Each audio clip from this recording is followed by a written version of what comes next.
नमस्कार मेरे प्यारे YouTube के सब्सक्राइबर साथियों, राज की बात में आपका स्वागत है, जहां डर और रहस्य की परतें धीरे धीरे खुलती हैं। और हाँ, जो भी लोग पहली बार इस चैनल पर आए हैं या हमारे पुराने साथी जो अब तक इस परिवार का हिस्सा नहीं बने हैं, तो अभी उस लाल बटन को दबाइए।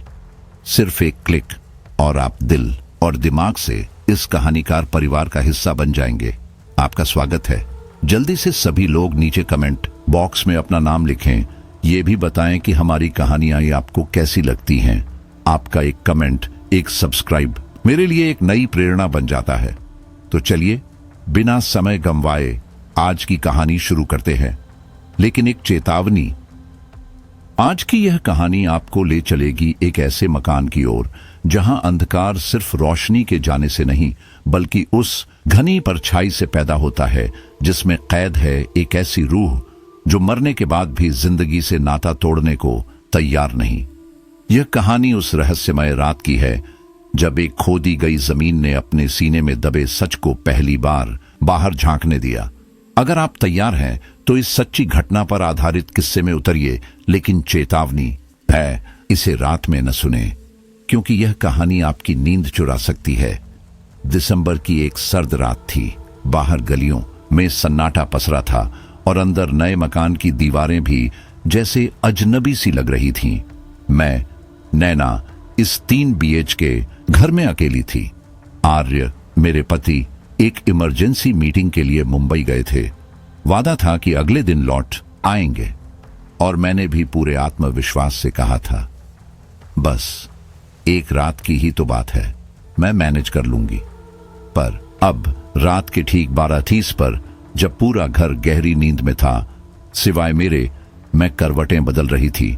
वॉशरूम से लौटकर मैंने बेड साइड लैंप बंद किया और रजाई ओढ़ ली। पर जैसे ही मैंने आंखें मूंदी, लगा कमरे में कोई और भी है। एक हल्की परछाई, कोई साया, कोई सांसें ले रहा हो मेरे बहुत पास। मैंने झटपट लैंप जलाया।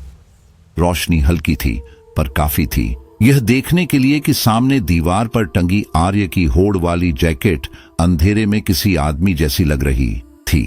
मैंने गहरी सांस ली और खुद को डांटते हुए कहा, डरपोक कहीं की, हर बात में भूत देख लेती है। तकिए को कसकर पकड़ लिया और करवट बदल ली। पर नींद अब कोसों दूर थी। क्यों छोड़ गए अकेली मुझे इस बड़े घर में? मैंने मन ही मन शिकायत की। पर उनकी क्या गलती? उन्होंने तो कहा था चलो साथ, और मैं ही ना बहादुर बन रही थी। मन में उलझे ख्यालों का जाल बुनती रही। अपनी शादी को मुश्किल से 8 महीने ही हुए थे। आर्य बेंगलुरु में एक MNC में सॉफ्टवेयर इंजीनियर हैं और मैंने MBA किया है। पर शादी के बाद सोचा था थोड़ी देर करियर को रोक दूं, एक दूसरे को जानने का वक्त मिले। मैं पेट के बल पलंग के एकदम किनारे लेटी थी, एक हाथ बिस्तर के नीचे लटका हुआ। तभी एक ठंडी सरसराहट मेरे हाथ से टकराई। सिर्फ छुआ नहीं, ऐसा लगा किसी ने अपने बर्फ जैसे हाथ से मेरे हाथ को सहलाया हो। मैंने झट हाथ खींच लिया। दिल की धड़कनें तेज हो गईं। घबराहट इतनी बढ़ गई कि सांस लेना मुश्किल लगने लगा। लैंप जलाने की कोशिश की पर वह जल ही नहीं रहा था। बार बार बटन दबाया, फिर भी अंधेरा जस का तस। क्या लाइट चली गई? मैंने बुदबुदाते हुए खुद से पूछा। फिर उठकर दौड़कर स्विच बोर्ड के सारे बटन दबा दिए। कोई भी बल्ब नहीं जला। पूरे घर में गहरी खामोशी थी, लेकिन इस खामोशी में मेरी सांसें शोर कर रही थीं। मैंने थरथराते घुटनों के साथ पलंग के नीचे झांकने की कोशिश की। नीचे कुछ हिल रहा था। दिल की धड़कन इतनी तेज थी कि कानों में गूंज रही थी। धीरे से पूछा, कौन है वहां? कोई जवाब नहीं आया। हथेली में पसीना था। दिमाग में बस एक ही ख्याल, कोई चोर या फिर कोई आत्मा। मैंने मोबाइल उठाया। बैटरी लो थी लेकिन टॉर्च चल गई। रोशनी पलंग के नीचे डाली। एक पानी की बोतल धीरे धीरे लुढ़क रही थी। ओह, बस बोतल थी, मैंने खुद को समझाया। पागल हो क्या नैना, हर बात में भूत? पर चैन फिर भी नहीं आया। मैंने फिर से टॉर्च नीचे घुमाई। तभी वहां का फर्श बाकी कमरे से कुछ अलग सा लगा। थोड़े से खुरदुरे मिट्टी जैसे निशान। क्या सचमुच? और उसी पल 2 चमकती आंखें अंधेरे से झांकी। साफ देखा मैंने, पुतलियां नहीं, कोई इंसानी चमक नहीं, बस दो डरावनी स्थिर सफेद आंखें जो मुझे घूर रही थी। हाँ, मैं चीख भी नहीं पाई। पीछे हटते हुए मोबाइल मेरे हाथ से गिरा और जमीन पर फिसलता चला गया। पूरे कमरे में अब घना अंधकार था। मेरी सांसें रुक सी गईं। कुछ पल तक मैं वहीं जम गई थी। लगा जैसे शरीर में खून नहीं, बर्फ दौड़ रही हो। फिर धीरे धीरे कमरे में एक सिहरन फैल गई। कहीं से एक धीमी सी फुसफुसाहट सुनाई दी। मेरा पिंजरा। मैंने सुनने की कोशिश की, शायद दिमाग खेल कर रहा हो, पर आवाज फिर आई, अब थोड़ी तेज। मेरा पिंजरा, मत खोलो। मैंने कंप कपाते हाथों से मोबाइल उठाया। स्क्रीन पूरी तरह ब्लैक हो चुकी थी। टॉर्च बंद हो गई थी। कमरे का तापमान गिरता जा रहा था। सांसें अब धुएं सी बनकर बाहर आ रही थीं। और तभी एक परछाई दीवार से फिसलती हुई मेरे सामने आ खड़ी हुई। उसके पास कोई चेहरा नहीं था, सिर्फ खालीपन और आंखें जो रोशनी में भी अंधेरी लग रही थीं। मैंने मुड़कर दरवाजे की ओर दौड़ने की कोशिश की, लेकिन पांव जैसे जमीन से चिपक गए थे। आवाज फिर गूंजी, अब कानों में नहीं, सीधे दिल में। मैं यहां से नहीं गई, क्योंकि मेरा वादा था। उसने मुझे पिंजरे में कैद किया। अब तुम आई हो। शरीर बेजान होता जा रहा था, सिर भारी, आंखें बंद हो रही थीं। आखिरी बार आर्य का चेहरा आंखों के सामने आया, फिर सब काला हो गया। उसी पल पलंग के नीचे से एक काली बिल्ली अचानक म्याऊं म्याऊं करती हुई तेजी से बाहर निकली। उसकी आंखें सीधी मेरी आंखों से टकराईं, चमकती, संदेह भरी, जैसे वह किसी गहरे राज्य में डूबी हो। वह बिना रुके मुझे घूरते हुए कमरे से बाहर भाग गई। उसका हाव भाव ऐसा था मानो मैं उसकी कोई गुप्त हरकत करते हुए पकड़ ली गई हूं, जैसे मैंने उसकी कोई रहस्यमय योजना बिगाड़ दी हो। एक सिहरन मेरी रीढ़ में दौड़ गई। दिल की धड़कनें तेज हो गईं। मैं तुरंत मोबाइल उठाया, टॉर्च ऑफ की ओर बिस्तर पर जा लेटी।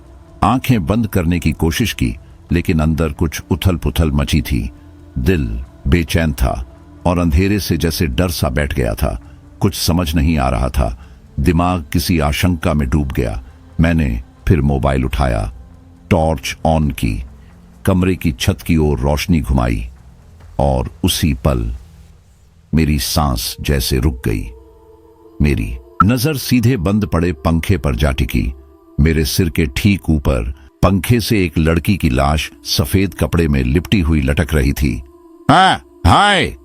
मेरी चीख खुद मुझे भी अजनबी लगी। मैं बिस्तर से कूद गई और सीधे फर्श पर गिर पड़ी। मेरे घुटने जोर से जमीन से टकराए, लेकिन दर्द का एहसास बाद में हुआ। उस पल तो सिर्फ डर था। कांपती हुई सांसों के बीच मैंने हिम्मत करके दोबारा पंखे की ओर देखा, पर वहां अब कुछ भी नहीं था। पंखा वैसे ही बंद पड़ा था, न हिलता हुआ दिखाई देता। और अजीब बात यह कि मुझे ऐसा लगा जैसे वह पंखा मुझे देखकर हल्का सा मुस्कुरा रहा हो। हे भगवान, मैंने बुदबुदाया, क्या यह सपना था या मेरी आंखों का धोखा? मैंने गहरी सांस ली, खुद को समेटने की कोशिश की, बीते पलों को दोहराया।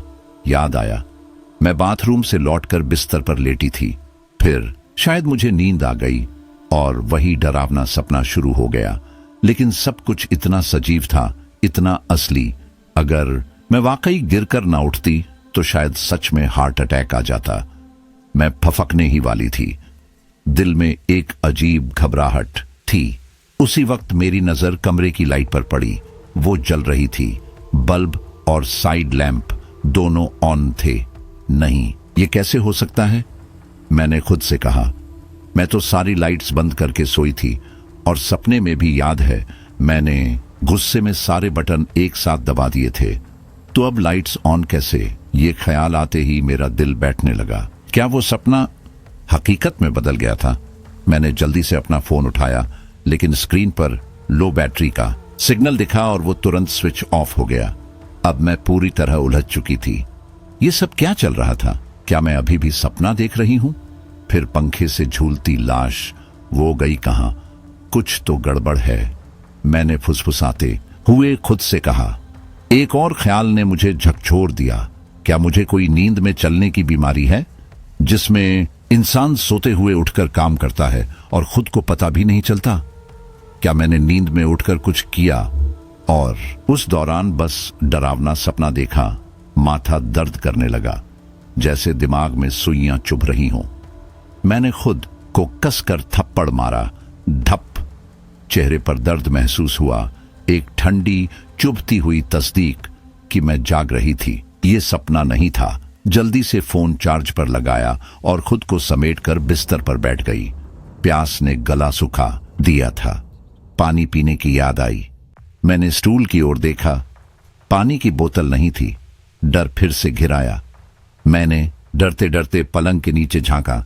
वहां बोतल धीरे धीरे हिल रही थी, मानो किसी ने उसे अभी छुआ हो। गला सूख गया। मेरी हिम्मत नहीं हुई कि मैं हाथ बढ़ाकर बोतल निकालूं। मैं फौरन उठी, बिस्तर पर चढ़ी, घुटनों में सिर छिपाया और रोने लगी। मेरी सिसकियां कमरे की खामोशी में घुल गईं। भगवान, प्लीज मुझे इस आफत से निकाल दे, मैंने बमुश्किल कहा। फोन थोड़ा चार्ज हो गया था। मैंने फौरन आर्यन को कॉल किया। कोई रिस्पॉन्स नहीं। दोबारा किया, फिर भी सन्नाटा। प्यास अब असहनीय हो चुकी थी। मैंने खुद को किसी तरह मनाया कि रसोई से जाकर पानी ले आऊं। बेडरूम से बस एक कमरा छोड़कर किचन था। गैलरी की लाइट मैंने जानबूझकर जली छोड़ी थी ताकि पूरा घर अंधेरे में ना डूबे। डर अभी भी था, लेकिन अब वो बोतल के नीचे झांकने से ज्यादा था। मैं धीरे धीरे बाहर निकली। गैलरी में चुप्पी फैली थी, जैसे दीवारें भी सांस रोककर खड़ी हों। मैं फूंक फूंक कर कदम बढ़ा रही थी। रसोई पहुंचते ही वाटर प्यूरिफायर से बोतल भरी और आधी एक ही सांस में गटक गई। थोड़ा चैन मिला। फिर सिंक का नल खोला, पानी नहीं आया। तभी अचानक एक तेज फुस्स जैसी आवाज आई, जैसे कोई सांप फुफकारा हो। उफ! मैं कांप उठी। ये शायद हवा फंसी थी, जो कभी कभी नल खोलते वक्त होती है, लेकिन उस सन्नाटे में ये आवाज डरावनी लगी। मैंने वही नल चालू रखकर चेहरा धोना शुरू किया। तभी पास के स्लैब से बर्तनों की डलियां खड़खड़ाई। मैं चौंक गई। ध्यान से देखा, 2 चूहे उसमें दौड़ लगा रहे थे। गुस्सा आया, लेकिन राहत भी मिली। चलो, भूत नहीं हैं। मैंने चेहरा धोया, बोतल और मोबाइल उठाया और जैसे ही दरवाजे की ओर बढ़ी, सिंक का नल अपने आप चालू हो गया। मैं डर से चीख भी नहीं सकी। नल बंद किए बिना सीधे भागी। गैलरी में किसी परछाई की आहट मिली। रुककर देखा, वही काली बिल्ली वहां खड़ी मुझे घूर रही थी। कौन है वहां? मैं चिल्लाई। बिल्ली आंखें चमकाते हुए वहीं रुकी रही। गुस्से में मैंने पास का फूलदान उठाया और उसे निशाना बनाकर फेंका। बिल्ली म्याऊं करती भाग गई। मैं कमरे में घुसी, दरवाजा बंद किया और कांपते हुए बिस्तर पर जा बैठी। नींद कोसों दूर थी। रसोई से अब भी बर्तनों की खनक और पानी गिरने की आवाजें आ रही थीं। थोड़ी देर बाद आवाजें बंद हो गईं। मैं बस यही सोचती रही, सुबह कब होगी? कब मैं इस घर से निकलूंगी? आंखें भारी हो रही थीं, पर बंद करने की हिम्मत नहीं थी। तभी मोबाइल वाइब्रेट हुआ। स्क्रीन पर आर्यन का कॉल आ रहा था। मैं गुस्से से चीख पड़ी, तुमने मुझे यहां अकेले मरने के लिए छोड़ दिया है। कोई है? है कोई इस घर में? दीवारों से मेरी आवाज टकराकर लौट आई, जैसे घर खुद जवाब दे रहा हो। डर के मारे मेरी आवाज कांपने लगी। जब पहली बार मकान देखने आए थे, तभी मुझे कुछ अजीब लगा था, कुछ बहुत ही गलत। मेरी आंखों से आंसू बहने लगे। वो काली बिल्ली भी उसी दिन दिखी थी, और तुमने मेरी एक बात नहीं मानी आर्यन। मुझे नहीं रहना इस घर में। फोन की दूसरी तरफ कुछ पल की खामोशी रही। फिर आर्यन की घबराई हुई आवाज आई, नैना प्लीज, तुम शायद अकेले रहने की वजह से घबरा गई हो। मैं समझ सकता हूं, लेकिन यकीन मानो ऐसा कुछ नहीं है वहां। मैं सुबह होते ही आ रहा हूं। मैं हूं ना, कुछ नहीं होगा। उनकी आवाज में भरोसा था, लेकिन उसमें एक हल्का सा संदेह भी छिपा था, जिसे वो छुपाने की कोशिश कर रहे थे। उन्होंने बातों का रुख बदलने की कोशिश की, कभी ऑफिस की बातें, कभी हमारी पहली डेट की यादें, और मैं धीरे धीरे शांत हो गई। कब मेरी आंख लग गई पता ही नहीं चला। सुबह आंख खुली तो घड़ी में 10 बज रहे थे। नींद गहरी थी, लेकिन जैसे ही रात की बातें याद आईं, दिल फिर से बेचैन हो गया। फिर भी दिन की रोशनी देखकर थोड़ी राहत मिली। उजाला हमेशा सुकून देता है। मैं बिस्तर से उठी, फ्रेश हुई और किचन की तरफ बढ़ी। हल्का डर अब भी था, जैसे कोई परछाई पीछे चल रही हो, लेकिन खुद को संभालते हुए मैंने चाय बनाई और बाहर के कमरे में बैठकर धीरे धीरे चाय की चुस्कियां लेने लगी। जैसे ही कप होठों से लगा, यादों की परत खुलने लगी। जब हम पहली बार इस मकान को देखने आए थे, कितनी खुशी थी उस दिन मेरे चेहरे पर। बेंगलुरु जैसे शहर में इतनी कम कीमत में इतना बड़ा मकान मिलना किसी चमत्कार से कम नहीं था। एजेंट ने बताया था कि मकान की मालकिन विदेश में रहती हैं। कहता था उन्हें पैसों की इतनी जरूरत नहीं है, बस चाहती हैं कि मकान खाली ना पड़े। मुझे थोड़ा अजीब लगा था, लेकिन उस वक्त हमने ज्यादा ध्यान नहीं दिया। हम सुबह मकान देखने आए थे। मकान के पास एक सर्वेंट क्वार्टर था जो मुख्य इमारत से थोड़ी दूरी पर था, लेकिन उसी परिसर में। एजेंट ने वहां रहने वाले सर्वेंट से बात की। वो मकान का केयरटेकर भी था। उसकी कोठरी से धूप बत्ती की खुशबू आ रही थी, जैसे अंदर कोई पूजा कर रहा हो। सर्वेंट और उसकी अधेड़ उम्र की पत्नी ने हमारा गर्मजोशी से स्वागत किया। उसकी पत्नी की आंखों में एक अजीब सी चमक थी, जैसे वो कुछ जानती हो जो हम नहीं जानते। उसके चेहरे पर एक रहस्यमयी मुस्कान थी, जैसे कोई बच्चा चुपके से शरारत कर रहा हो। वो उस मुस्कान को छिपाने की कोशिश कर रही थी, लेकिन वो मुस्कान उसके चेहरे पर जम सी गई थी। एजेंट और सर्वेंट हमें मकान दिखाने लगे। जैसे ही मुख्य द्वार खोला, एक अजीब सी सड़ी सी गंध नाक में भर गई। मैंने खांसते हुए मुंह ढक लिया। सर्वेंट जल्दी से बोला, कुछ दिन से बंद पड़ा है दीदी, थोड़ी सी धूल होगी, आप फिक्र ना करें, सब चमका देंगे। घर के अंदर घुसते ही एक अजीब सा एहसास हुआ, जैसे कोई हमें देख रहा हो, पर मैंने खुद को समझाया कि ये मेरा वहम है। घर अंदर से साफ सुथरा था, ज्यादा धूल भी नहीं थी। हॉल में एक सेंट्रल टेबल और सोफा सेट करीने से लगा हुआ था। दीवारों पर सुंदर पेंटिंग्स थीं। घर में 3 कमरे थे। हॉल से एक गैलरी होकर किचन की तरफ रास्ता जाता था। किचन पूरी तरह सजा संवरा था। गैस चूल्हा, बर्तन, वाटर प्यूरिफायर, फ्रिज, सब कुछ अपने स्थान पर, जैसे किसी ने अभी अभी इस्तेमाल किया हो। मुझे एक पल के लिए ऐसा लगा जैसे हम चुपके से किसी और की दुनिया में दाखिल हो गए हों। एक बेचैनी सी थी। कोई अपनापन महसूस नहीं हो रहा था, पर मन को बहलाने के लिए खुद से कहा, सजावट अच्छी है, सुविधा है, लोकेशन भी बढ़िया है, और क्या चाहिए। आर्यन ने कहा, नैना तुम अंदर जाकर बाकी घर देख लो, मैं एजेंट से बात करता हूं। मैं अंदर चली गई। एक कमरा पूरी तरह फर्निश्ड था। बेड के ऊपर हल्की सी चादर और तकिए करीने से रखे थे। अलमारी का दरवाजा थोड़ी खुला हुआ था। उत्सुकता से मैंने दरवाजा पूरा खोला तो एक मध्यम आकार की गुड़िया सीधे मेरे ऊपर गिर पड़ी। उसकी आंखें कांच की थीं, एक तक घूरती हुई। उसकी शक्ल डरावनी नहीं थी, लेकिन उसके अचानक सामने आ जाने से मैं बुरी तरह डर गई। मैं तुरंत बाहर आ गई और पास वाले कमरे में गई। अंदर कदम रखते ही एक अजीब सी खामोशी ने मुझे जकड़ लिया, जैसे वहां की हवा भी रुकी हुई थी। दीवार पर 2 तस्वीरें टंगी थीं, एक वृद्ध पुरुष और एक जवान लड़की की। उनकी आंखें जैसे मुझे घूर रही थीं। कमरे से एक गैलरी जुड़ी थी। मैंने जैसे ही उसका दरवाजा खोला, एक काली बिल्ली म्याऊं करती हुई मेरे पैरों के पास से फुर्ती से निकल गई। मैं चौंक कर पीछे हट गई। फोटो और बिल्ली ने मेरे भीतर एक सिहरन पैदा कर दी। मैंने हिम्मत करके गैलरी के बाहर झांका। वो बिल्ली अब भी थोड़ी दूरी पर बैठी मुझे घूर रही थी। उसकी आंखें चमक रही थीं, जैसे वो कुछ कह रही हो। मैंने हाथ से इशारा किया, जैसे कोई पत्थर उठाकर फेंकने वाली हूं। तब जाकर वह म्याऊं करती हुई चली गई। कमरे से बाहर निकलते ही एक बड़ा शीशा दीवार पर लगा दिखा। न जाने क्यों मैं उसमें खुद को निहारने लगी। अपने चेहरे को देखना उस वक्त किसी सम्मोहन जैसा था। तभी आर्यन ने मेरे कंधे पर हाथ रखा। नैना, कहां खो गई? कैसा लगा घर? मैं चौंक कर जैसे किसी नींद से जागी। अच्छा लगा, मैंने धीमे से कहा, लेकिन मन में सवाल गूंजता रहा, क्या वाकई? मैं फिर किचन की तरफ गई और वहां कुछ ऐसा देखा जो पहले ध्यान नहीं गया था।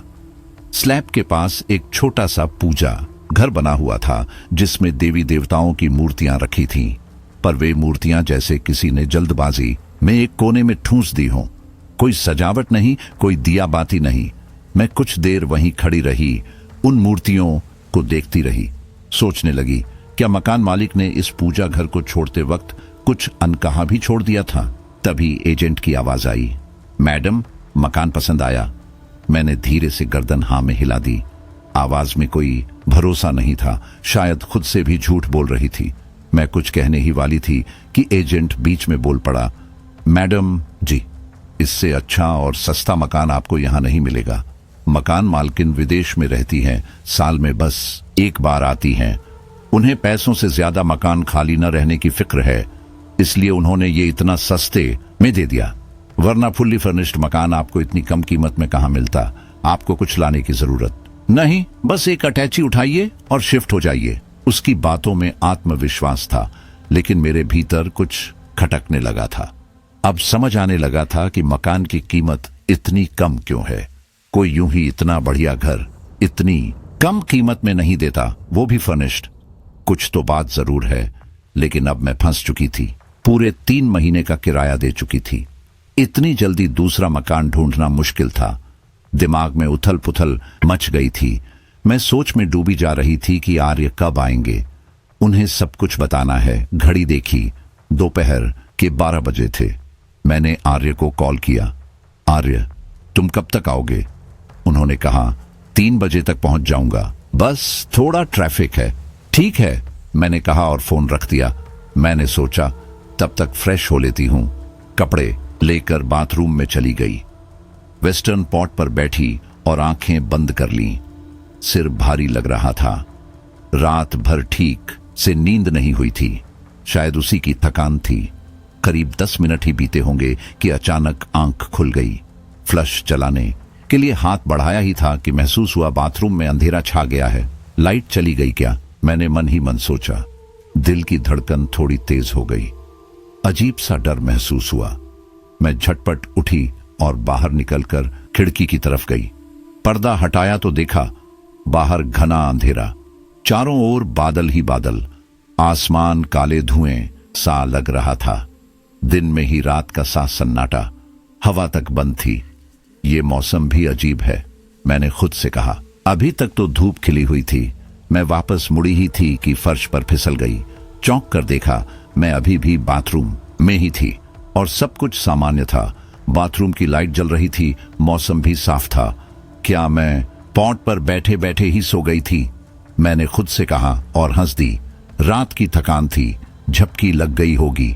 मैं सिर झटक कर उठी और शावर ऑन कर दिया। नहा कर निकली। कपड़े बदले ही थे कि मेन गेट की डोर बेल बजी। घड़ी देखी, 2 बजे थे। इतनी जल्दी कौन? मैंने सोचा। आर्य तो 3 बजे आने वाले थे। मैंने दरवाजे से पूछा, कौन है? बाहर से आवाज आई, मैं हूं। और कौन?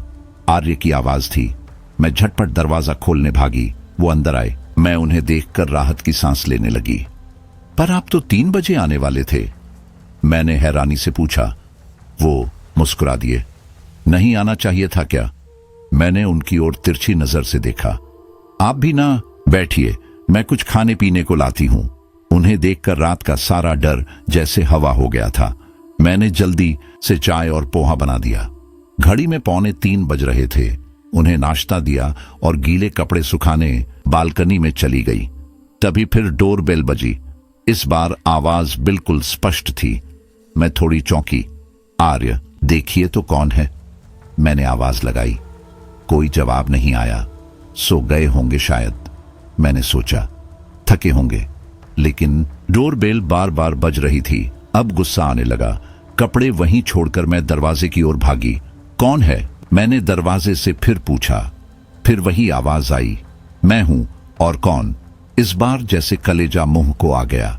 ये तो वही आवाज थी, बिल्कुल वही जो कुछ देर पहले अंदर आई थी। आप तो अंदर हैं, मेरे मुंह से निकला और मैं चक्कर खाकर वहीं गिर पड़ी, उसी इंसान के ऊपर। जब होश आया तो आर्य मुझे सहारा दे रहे थे। नैना, नैना। क्या हुआ तुम्हें? उन्होंने मेरी ओर देखते हुए कहा। पागल हो गई हो क्या? क्या बकवास कर रही हो? तुम्हें पता है तुम क्या कह रही हो? उनकी आवाज में चिंता थी। मैंने कांपते हुए पूछा, आप आर्य है ना? उन्होंने मेरी आंखों में देखा और कहा, क्या हुआ तुम्हें? पहचान नहीं रही मुझे? मैं फूट फूट कर रोने लगी और उन्हें जकड़ लिया। मुझे यहां नहीं रहना, चलो यहां से, कुछ ठीक नहीं है इस घर में। उन्होंने मुझे कसकर पकड़ लिया। थोड़ी देर चुप रहे, फिर मुझे पानी दिया और बोले, शांत हो जाओ, बताओ क्या हुआ। मैंने रुंधे गले से उन्हें सब कुछ बताया। बाथरूम वाली झपकी, अंधेरा, वो अजीब मौसम और 2 बार उनकी एक जैसी आवाज सुनना।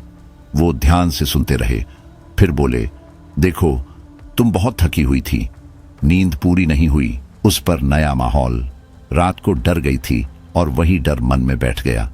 बाथरूम में जो हुआ वो सपना था।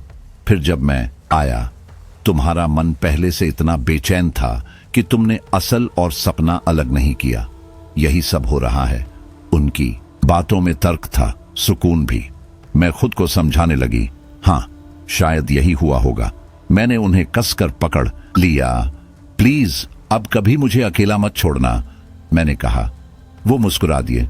ठीक है बाबा, पक्का। कुछ दिन बीत गए, सब सामान्य लगने लगा, कोई अजीब घटना नहीं हुई। मैंने मान लिया कि वो सब एक बुरा सपना था। मैं ज्यादातर घर में ही रहती, जरूरी सामान भी आर्य खुद ले आते थे, इसलिए मेरा बाहर निकलना कम ही होता। केयर टेकर की पत्नी से कभी कभी नजर मिलती तो वो हल्के से मुस्कुरा देती, लेकिन उसकी मुस्कान में कुछ रहस्य था, जैसे कुछ कहना चाहती हो पर कह न पा रही हो। हर सुबह मैं आर्य को नाश्ता देती, फिर वो ऑफिस चले जाते और मैं घर में काम, किताबें और टीवी में वक्त बिताती। सब कुछ सामान्य था, कम से कम ऊपर से तो। इनका ऑफिस पास ही था, तो हर दिन दोपहर के करीब 1 से 2 बजे के बीच लंच के लिए घर आ जाते थे। ये एक रोज कुछ अलग सा हुआ। उस दिन ये रोज से भी पहले ठीक 12 बजे घर आ पहुंचे।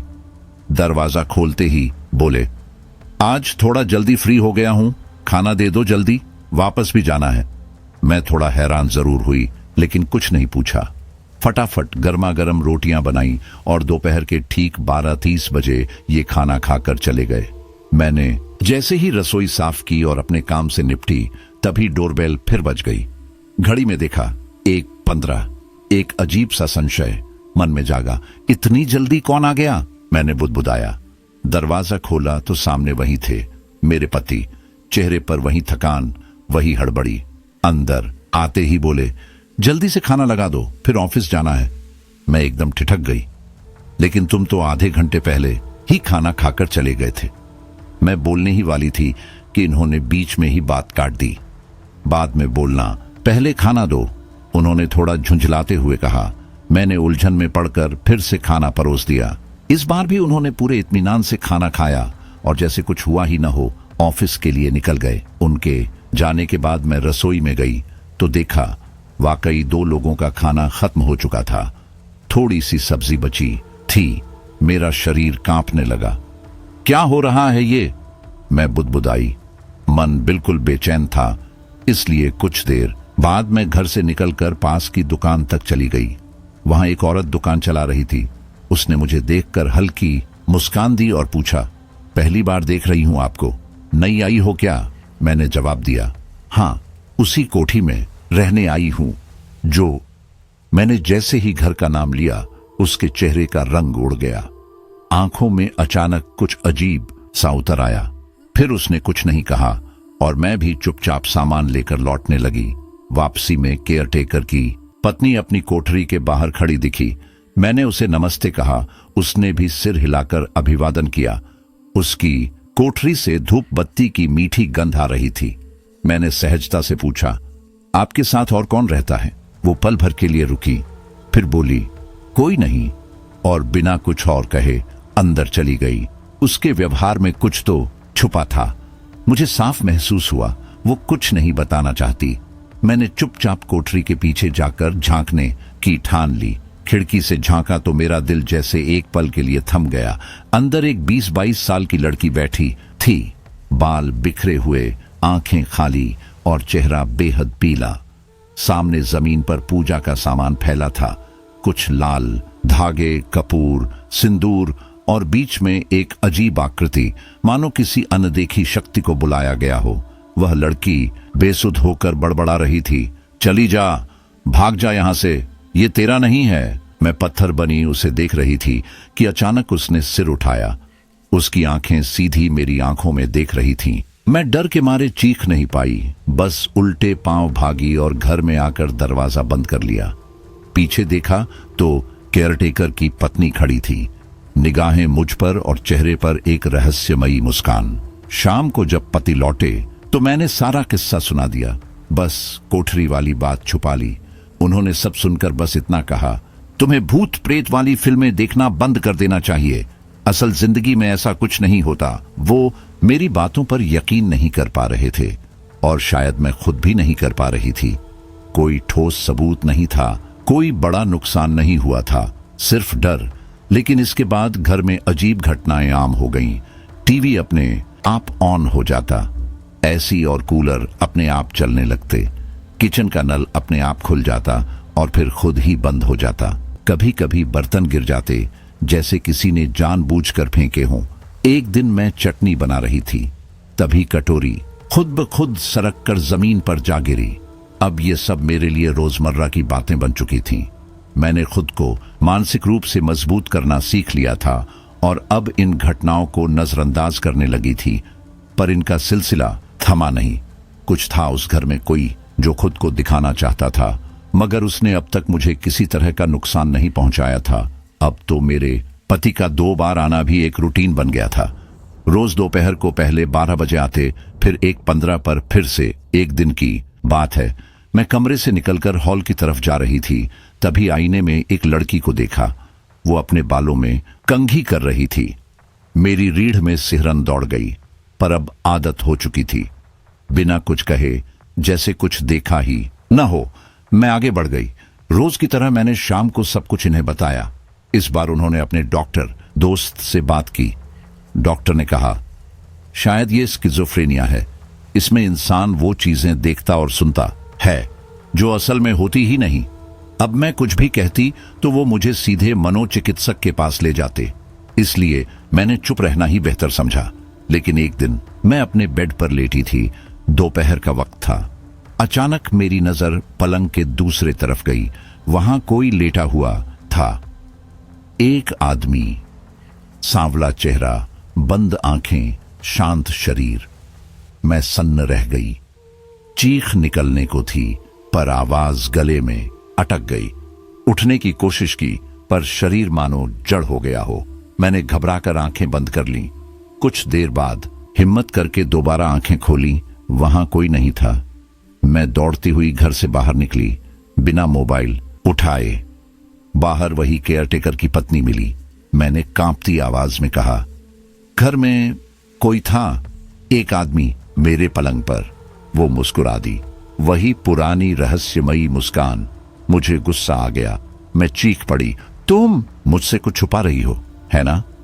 वो थोड़ी देर चुप रही, फिर बोली, मैडम, आपने जिसे देखा वो इस घर के मालिक के पिताजी हैं। फिर वो धीरे धीरे सब बताने लगी, उनकी मौत की कहानी, घर की पुरानी घटनाएं, वो लड़की जो पूजा करती है और कैसे इस घर में सब कुछ छुपा कर रखा गया था। मैं हतप्रभ थी। डर अब भी था, पर अब उसमें आत्मविश्वास भी शामिल था। कुछ करना था, कुछ समझना था। मैंने उस आदमी वाली घटना अपने पति को नहीं बताई। कुछ दिन बाद मुझे एक प्रोग्राम में जाना था। जैसे तैसे उन्हें मना लिया, लेकिन वो अब भी मानने को तैयार नहीं थे कि घर में कुछ गड़बड़ है। उस शाम मौसम में एक अजीब सी ठंडक थी। ये ऑफिस से लौटे, खुद के लिए चाय बनाई और जैसे ही कमरे की ओर बढ़े, रसोई से बर्तनों के गिरने की आवाज आई। भागकर जैसे ही रसोई तक पहुंचे तो देखा फर्श पर एक गिलास टूटा पड़ा था और गैस पर रखा चाय का भगोना जलते हुए धुआं छोड़ रहा था। अजीब बात यह थी कि गैस सिलेंडर बंद था। उन्होंने फौरन गैस चेक की, वाकई बंद थी। चौंकते हुए भगोना हटाया, चाय कप में डाली और घबराए हुए कदमों से वापस कमरे की ओर लौट आए। कुछ देर बाद जब दोबारा किचन में गए तो उनके पैरों ने जैसे पानी में डुबकी लगाई। पूरा फर्श पानी से भरा हुआ था, जैसे किसी ने जानबूझकर नल खुला छोड़ दिया हो। सिंक चौक था और पानी ओवरफ्लो होकर बहता आ रहा था। उन्होंने घबराकर नल बंद किया, झुंझलाते हुए तौलियां फेंका और फिर कमरे में लौट आए। थोड़ी देर बाद जब वह कुर्सी पर बैठे बैठे झपकी लेने लगे तो अचानक एक ठंडी लहर उनके शरीर से टकराई। आंख खुली तो देखा एसी और पंखा दोनों चालू थे, जबकि बाहर कड़ाके की सर्दी थी। बेमतलब की बेचैनी मन में घर करने लगी। शायद ताजी हवा कुछ राहत दे, यह सोचकर पास के रेस्टोरेंट में खाना खाने निकल पड़े। जब लौटे तो रात के 11 बज चुके थे। चलते चलते उनकी नजर केयरटेकर की कोठरी पर पड़ी, जहां से बहुत तेज इत्र की खुशबू आ रही थी और उसके साथ हल्की सी कराहने जैसी आवाजें भी।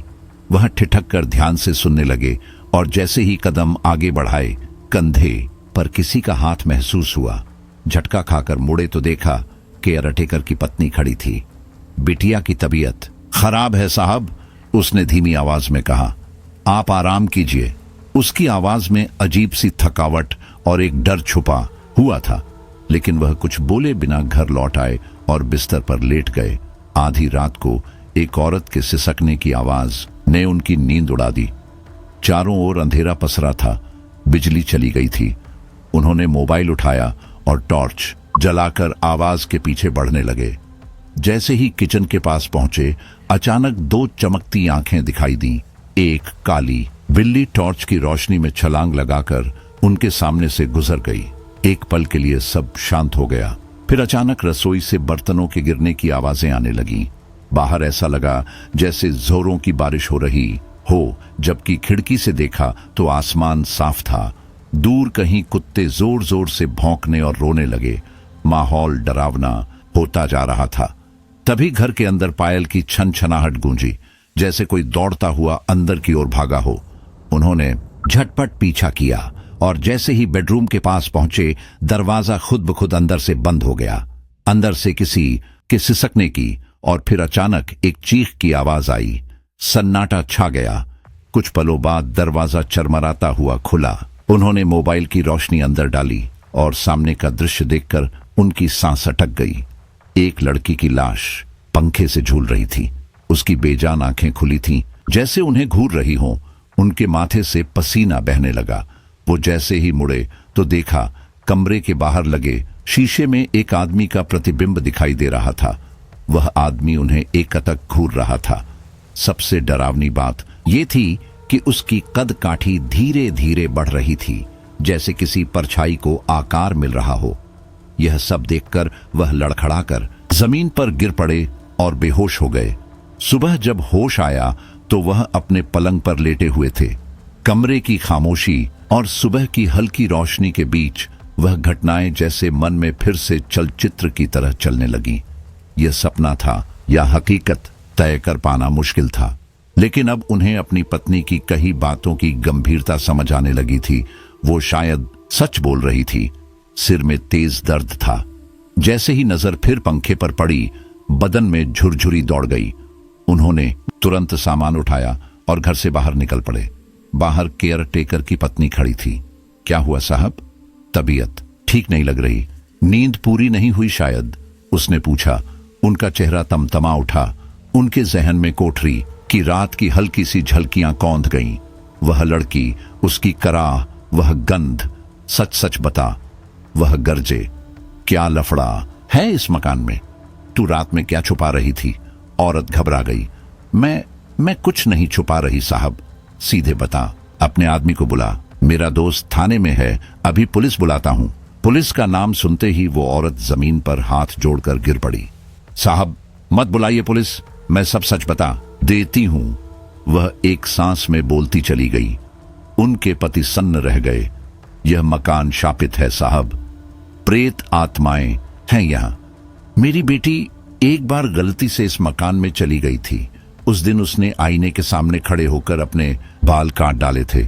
जब वापस लौटी तो अकेली नहीं थी। उसकी आंखें उसका चेहरा, सब कुछ बदल चुका था। वह चूहों और छिपकलियों को मारकर खाने लगी। रात में चुपचाप फिर उसी मकान में चली जाती थी और सुबह वहीं पड़ी मिलती थी। वह रोने लगी। फिर वह उन्हें अपनी कोठरी की खिड़की तक ले गई। वहां फर्श पर उसकी बेटी सिर और हाथ के बल गहरी नींद में बेसुध पड़ी थी। हमारी आहट से उसने आंखें खोली, झुकी हुई आवाज में बोली, भाजा। फिर एकदम से बेहोश होकर वहीं गिर पड़ी। ये सब देखकर उनके पति कांप उठे। उन्होंने तुरंत अपनी पत्नी को फोन किया और सारी बात बताई। वह उन्हें समझाने लगी कि घबराओ मत, मैं जल्दी पहुंचती हूं। वह असमंजस में थे कि अब क्या किया जाए। आखिरकार अपने लोकल दोस्त को फोन लगाया। दोस्त ने कहा, मैं एक तांत्रिक को जानता हूं, उसी से मदद लो। मरता क्या न करता। उन्होंने तांत्रिक को बुला लिया और सारी बातें बताईं। तांत्रिक जैसे ही दरवाजे पर पहुंचा, उसने आंखें बंद कर लीं और कहा, यहां बहुत भारी नकारात्मकता है। फिर अपनी जेब से 50 का एक नोट निकाला और कहा, इसे अपनी ऊपरी जेब में रखो और पूरे घर का चक्कर लगाओ। उन्होंने वैसा ही किया। जब चक्कर पूरा हुआ और नोट निकाला तो देखा नोट का रंग हल्का पड़ चुका था। उस पर लाल और काली आकृतियां उभरी थीं, जैसे इंसानी आकृति की छाया हो। यह देख तांत्रिक जोर जोर से हंसने लगा। उसकी हंसी एकदम अप्राकृतिक थी, ठंडी, गूंजती हुई, जैसे किसी गहरे कुएं से निकल रही हो। उसने 500 के पुराने नोट को हाथ में लिया, उंगलियों से उस पर बनी आकृतियों को गिनते हुए बोला, 1, 2, 3, ये 4, 5। हमने चौंक कर पूछा, इसका क्या मतलब है? तांत्रिक की आंखों में कुछ डरावनी सी चमक थी। वह धीमी आवाज में बोला, आपके कितने बच्चे हैं? मैंने हैरानी से जवाब दिया, एक भी नहीं। हमारी शादी को अभी कुछ ही साल हुए हैं। तांत्रिक अचानक ठहाका मारकर हंसा। उसकी हंसी में कुछ ऐसा था जो हमारे रोंगटे खड़े कर गया। फिर वह गंभीर होकर बोला, ठीक से सोचिए, सही जवाब दीजिए। अपनी पत्नी से पूछकर बताइए। जब जवाब मिल जाए मुझे सूचित करना। पूजा करवानी पड़ेगी। मामला बहुत गंभीर है और कोशिश करना कि जब तक पूजा न हो जाए घर में कदम मत रखना। इतना कहकर वह तेजी से वहां से निकल गया। तभी केयरटेकर की बेटी हमें घूरते हुए सामने आई। उसकी आंखें अजीब सी थीं, जैसे वह कुछ जानती हो। और तभी एक काली बिल्ली सड़क पार करती हुई तांत्रिक के सामने आ गई और उसका रास्ता काट गई। हम स्तब्ध खड़े रह गए।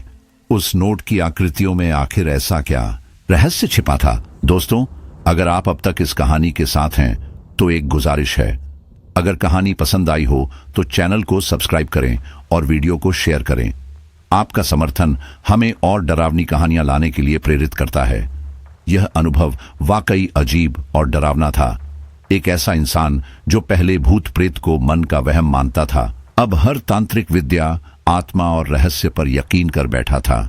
वह घर अब उसे मौत का न्योता लगने लगा था। हम दोनों ने सोचा, क्यों न जरूरी सामान समेटकर किसी होटल में शिफ्ट हो जाएं। जैसे ही हम निकलने लगे, केयरटेकर की पत्नी सामने आई। उसकी आवाज में डर था। साहब, वह बोली, इन भूतों का कोई ठिकाना नहीं। दिन हो या रात, कभी भी हमला कर सकते हैं। सोच समझकर कोई कदम उठाइए। उसकी बात सुनकर जो थोड़ी हिम्मत बची थी वो भी जाती रही। हमने झटपट मुझे फोन किया और ऑफिस के पास एक छोटा कमरा बुक करवा लिया। दोपहर तक मैं वहां पहुंच गई। उन्हें देखकर मेरा दिल बैठ गया। चेहरा ऐसा लग रहा था जैसे कोई उनकी आत्मा चुरा ले गया हो। वैसे तो मैं अक्सर उनके डर का मजाक उड़ाया करती थी, लेकिन इस बार माहौल कुछ और था। क्या हुआ? मैंने धीरे से पूछा। उन्होंने सारा घटनाक्रम बताया। मैंने पूछा, तो आपको क्या लगता है ये सब क्या है? उन्होंने सिर झुकाकर कहा, मैं भूत प्रेत पर विश्वास नहीं करता, लेकिन जो कुछ हो रहा है वह हमारे लिए खतरनाक है। हमें ये मकान छोड़ना ही पड़ेगा। मैंने सोचा, इतनी आसानी से कहां मकान मिलेगा? ऊपर से 3 महीने का एडवांस भी तो दे चुके हैं, तो फिर होटल में कितने दिन रहेंगे? मैंने पूछा। उन्होंने गहरी सांस ली और बोले, अब तो वही तांत्रिक कुछ बताएगा। उन्हें वह बात याद आ गई जो तांत्रिक ने कही थी, आपके कितने बच्चे हैं? मैंने शांत स्वर में कहा, मैं आपको बताने ही वाली थी। वो सन्न रह गए। मेरे जवाब में छुपा सच उन्हें एक साथ खुशी और घबराहट दे गया। अगले दिन तांत्रिक, उसका चेला और उनका पुराना दोस्त चारों हमारे मकान पर आए। तांत्रिक ने पूजा की एक लिस्ट पकड़ा दी। उनका दोस्त और चेला सामान लेने निकल गए। तांत्रिक ने गंभीर स्वर में कहा, आधी रात को प्रक्रिया शुरू होगी, डरना मत। अगर आत्मा को लगा कि आप डर रहे हैं तो वह आप पर हावी हो जाएगी। उन्होंने धीरे से सिर हिलाया, फिर कहा, क्या यह सब जरूरी है? क्या हम बस यहां से सामान समेटकर निकल नहीं सकते? तांत्रिक हंस पड़ा, लेकिन इस बार उसकी हंसी में चेतावनी थी। जरूरी नहीं, उसने कहा, लेकिन आप चुपचाप जा भी नहीं सकते। आत्मा अब इस परिवार से जुड़ चुकी है। जैसे ही उसे शक होगा कि आप भागने वाले हैं, वह आपकी जिंदगी नर्क बना देगी। उसने केयर टेकर के घर की ओर इशारा किया। अगर भागना इतना आसान होता तो वे लोग अब तक क्यों नहीं गए? अब पति ने गंभीरता से पूछा, तो कोई और रास्ता नहीं है? नहीं, तांत्रिक ने कठोरता से कहा, पहले आत्मा से मुक्ति पाओ, तभी कुछ कर सकोगे। आत्मा का संपर्क इंसान को संक्रमित कर देता है। आज रात सब साफ हो जाएगा। फिर उसने सवाल दोहराया। अपनी पत्नी से पूछा, आपने? पति ने कुछ पल चुप रहकर कहा, हां, वो प्रेग्नेंट है। तांत्रिक एक बार फिर हंस पड़ा, लेकिन अब उसकी हंसी में जवाब छिपा था। मिल गया जवाब, उसने कहा। पति गुस्से में बोले, हर बात पर हंसते हो, साफ साफ क्यों नहीं बताते? तांत्रिक बस मुस्कुराया और बोला, वो 50 का नोट कहां है? पति ने जेब से वह नोट निकाला और उसे दे दिया। तांत्रिक ने नोट को खोला और बोला, देखिए, ये 3 आकृतियां हैं, आप, आपकी पत्नी और वह बच्चा जो अभी इस दुनिया में आया नहीं। आत्मा को सब पहले से पता होता है। जो आकृतियां पीछे बनी हैं वे आत्माएं हैं जो अब आपसे जुड़ गई हैं। पति का चेहरा पीला पड़ गया। अब कोई शक बाकी नहीं रहा। रात होने लगी। माहौल में अजीब सी बेचैनी घुल गई थी। तांत्रिक ने पति और केयरटेकर की पत्नी को ताबीज पहनाए। मुझे प्रेगनेंसी के कारण उस अनुष्ठान में शामिल होने की अनुमति नहीं दी गई। ठीक रात के 12 बजे घर के बीचों बीच एक लाल घेरे में तांत्रिक, उसका चेला, मेरे पति, केयरटेकर की पत्नी और उसकी बेटी बैठे। घर में सन्नाटा था, इतना गहरा कि अपनी ही सांसें भारी लग रही थीं। लड़की छत को ऐसे घूर रही थी जैसे वहां कुछ था जो हम नहीं देख पा रहे थे। तांत्रिक ने कुछ लकड़ी जैसी वस्तुओं पर पाउडर छिड़का। एक तीखी लेकिन मीठी सुगंध हवा में फैल गई।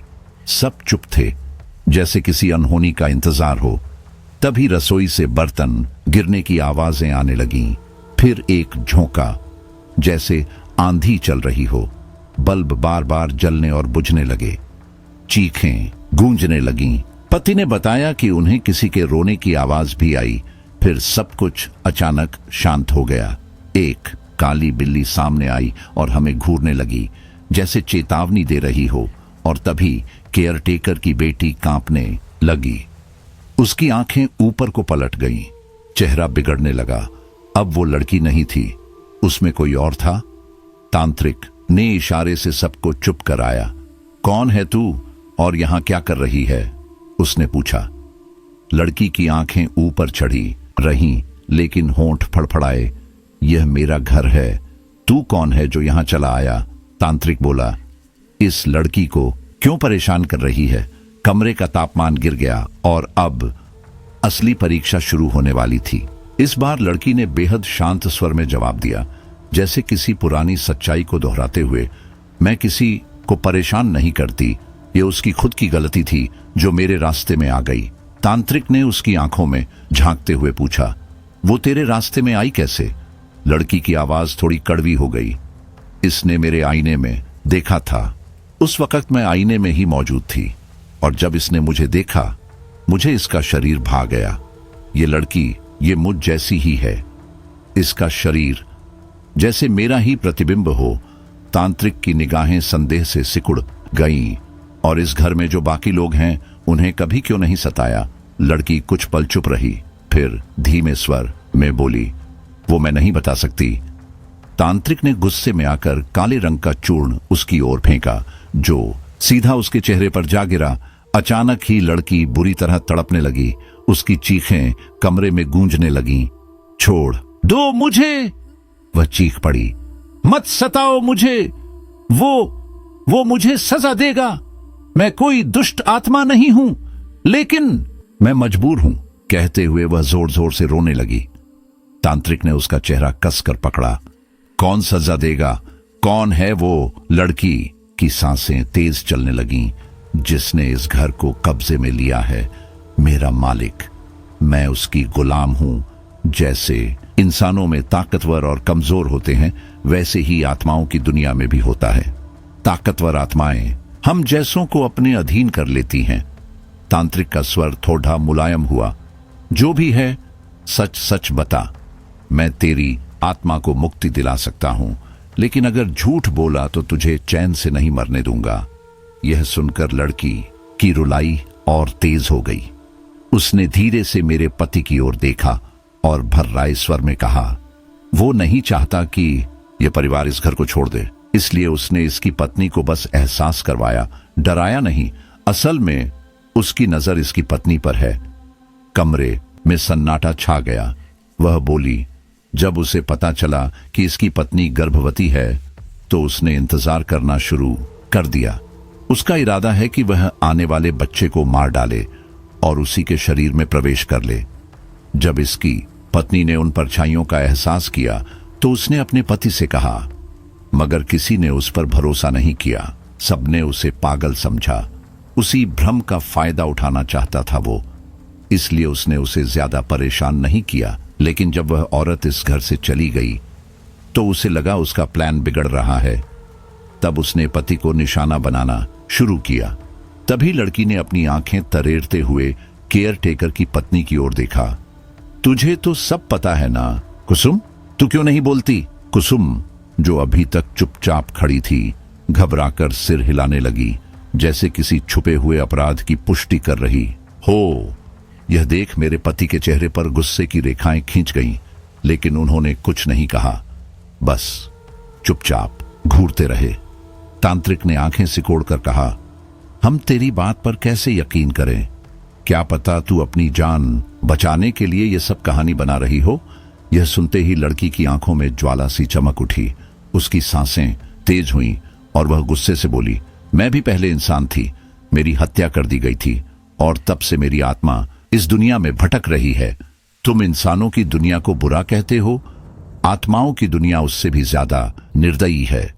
वहां भी ताकतवर आत्माएं कमजोरों पर जुल्म करती हैं। उसकी आंखों से आंसू बहने लगे। मेरे पिताजी को बार बार सपने आते थे, जिसमें इस घर के नीचे छुपा खजाना दिखता था। उन्होंने एक अघोरी तांत्रिक से संपर्क किया। वह तांत्रिक लालची था। उसने पिताजी को भरोसा दिलाया कि वो खजाना दिला देगा, लेकिन वह रुकी, फिर कांपते स्वर में बोली, उसने हमें धोखा दे दिया। ये बात 20 साल पुरानी है। तब ये इलाका वीरान था, जंगलों से घिरा। पिताजी और मैं यहां रहते थे। मेरी पढ़ाई की वजह से हम यहां थे।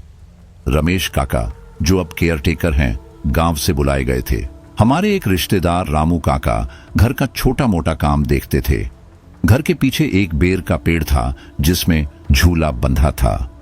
मैं अक्सर वहां अकेली बैठा करती थी। उसके स्वर में एक थकावट थी, जैसे बीते समय का बोझ आज भी उसकी आत्मा पर था। हमारी जिंदगी ठीक चल रही थी, लेकिन फिर पिताजी को बिजनेस में नुकसान हुआ। वह अंदर से टूटने लगे और तंत्र मंत्र में विश्वास करने लगे। एक रात उन्हें सपना आया, घर के नीचे खजाना गड़ा है। उन्होंने रमेश काका को बताया और फिर उस अघोरी से मिले। अघोरी ने कहा, वो खजाना तुम्हारे पूर्वजों का है, लेकिन उसे निकालने के लिए उस बेर के पेड़ को काटना होगा, क्योंकि उस पर एक प्रेत का वास है। लड़की की आंखें नम थीं। वो पेड़ मां की आखिरी निशानी थी। पिताजी ने मना कर दिया। तब अघोरी ने कहा, बिना पेड़ काटे भी प्रेत को हटाया जा सकता है, लेकिन उसके लिए रात की पूजा करनी होगी, वरना वो प्रेत किसी की बलि ले लेगा। पिताजी डर गए, लेकिन अघोरी ने धीरे धीरे उनका विश्वास जीत लिया। पूजा की कुछ चीजें दी और सच में पिताजी के काम में सुधार भी आने लगा। वो उस पर अंधा विश्वास करने लगे, पर जो वह नहीं समझ पाए वो ये था कि वह तांत्रिक मुझ पर बुरी नजर रखता था। उसकी आवाज टूटने लगी थी। एक दिन उसने कहा, 1 महीने बाद अमावस्या की रात को वह खजाना निकालेगा, तब तक वो स्थान पवित्र कर रहा है और साधना के लिए गांव लौटेगा। पिताजी को उसने सख्त हिदायत दी थी, कोई वहां न जाए। कुछ दिन बाद की बात है। उस दिन पिताजी और रमेश काका किसी काम से बाहर थे। मैं स्कूल से पेपर देकर लौटी थी, थक कर सोने चली गई। वो चुप हो गई। कमरे में अचानक हवा तेज हो गई, जैसे अतीत का कोई दरवाजा खुल गया हो। वह शाम कुछ अजीब थी। हवा में एक अजीब सी घुटन थी, जैसे कुछ अनकहा अनदेखा हमारे चारों ओर घूम रहा हो। तभी दरवाजे पर दस्तक हुई। बाहर वही तांत्रिक खड़ा था, काला कपड़ा, बिखरे बाल और आंखों में एक अजीब सी चमक। पानी मिलेगा? उसने धीरे लेकिन भारी आवाज में कहा। मैंने कांपते हाथों से गिलास में पानी दिया। जब उसने पानी पिया, उसकी आंखें मेरे चेहरे पर अटक गईं, जैसे कुछ टटोल रही हों। उसकी निगाहें बेहद अशुभ और डरावनी थीं। मैं सहम कर तुरंत भीतर चली गई। दिल तेजी से धड़कने लगा। तभी रामू काका ने यह सब देख लिया। वे हमेशा मेरी परछाई की तरह मेरे आसपास रहते थे। गुस्से में तमतमाते हुए वे बाहर निकले और तांत्रिक पर बरस पड़े। क्या देख रहा है यूं लड़की की तरफ? भाग यहां से। लेकिन तांत्रिक ने कोई जवाब नहीं दिया। उसने अचानक रामू काका का हाथ पकड़ा, उन्हें घसीटते हुए तलघर की ओर ले गया। मैं चीख भी नहीं पाई। घटनाएं इतनी तेजी से घटीं कि मुझे कुछ समझ ही नहीं आया। फिर कुछ ही देर बाद गहराई से आती एक ढंसी हुई चीख सुनाई दी। उसने रामू काका का मुंह बंद करके उनकी हत्या कर दी थी। उसके बाद सब बदल गया। तांत्रिक ने मुझ पर नजरें गड़ा दी। वह मुझे धमकाने लगा। डर के मारे मैं किसी से कुछ कह भी नहीं पाई। एक रात उसने हद पार कर दी। मेरे कमरे में घुस आया। मैंने विरोध किया, चिल्लाई, लेकिन उसने मेरा मुंह दबा दिया, रस्सी से मुझे बांध दिया और पंखे से लटकाने की कोशिश की। अगर किसी को कुछ बताया तो तू भी रामू की तरह मिट्टी में दबा दी जाएगी, वह बुदबुदाया। मैं छटपटाती रही, लेकिन मेरी सांसें कमजोर पड़ गईं। उसने मुझे लटकाया और नीचे उतरकर तलघर में जाकर रामू काका की लाश को जमीन में दफना दिया। जब पिताजी और रमेश काका घर लौटे और मुझे लटका देखा तो पिताजी के होश उड़ गए। उन्होंने मुझे नीचे उतारा, लेकिन तब तक देर हो चुकी थी। रामू काका कहीं नहीं मिले। पूरा गांव यही मान बैठा कि उन्होंने मुझसे कुछ गलत किया और फिर शर्म से भाग निकले। समय बीता। 1 महीने बाद वही तांत्रिक दोबारा आया, चेहरे पर झूठा अफसोस और शब्दों में बनावटी दर्द। आजकल तो किसी पर भरोसा करना मुश्किल हो गया है, उसने कहा। रामू ने ही उस खजाने के लालच में तुम्हारी बेटी को मार डाला। पिताजी टूट चुके थे। इस त्रासदी ने उन्हें अंदर से खोखला कर दिया। उन्होंने तंत्र पूजा से भी इनकार कर दिया। मगर यह पूजा जरूरी है, तांत्रिक ने कहा। आपकी बेटी की आत्मा भटक रही है। मैं अकेला साधना करूंगा। आप एक रात के लिए गांव चले जाइए। पिताजी और रमेश काका गांव चले गए, लेकिन उन्होंने तांत्रिक पर पूरी तरह भरोसा नहीं किया। एक योजना बनाई। अगली रात ठीक 10 बजे तांत्रिक फिर से तलघर में उतरा। पसीने से लथपथ मिट्टी को तेजी से खोद रहा था, जैसे कोई डरा हुआ हो या कोई बड़ी हड़बड़ी में हो। वह नहीं जानता था कि ऊपर से 2 जोड़ी आंखें उसकी हर हरकत पर नजर गड़ाए हुए थीं। तभी एक जोरदार आवाज के साथ उसकी पीठ पर डंडा पड़ा। वह चीखते हुए गिर पड़ा। कौन है? उसने ऊपर देखा। पिताजी और रमेश काका लाठियां लिए खड़े थे। रामू की लाश निकालकर क्या सफाई देगा अब? पिताजी गरजे। तांत्रिक बुरी तरह घबरा गया, लेकिन जाहिर नहीं होने दिया। मैंने तो बस तुम्हारी बेटी के हत्यारे को खोज निकाला, उसने कहा। रामू ने ही उसे मारा। खजाने की खुदाई कर रहा था, तभी प्रेत ने उसे जिंदा गाड़ दिया।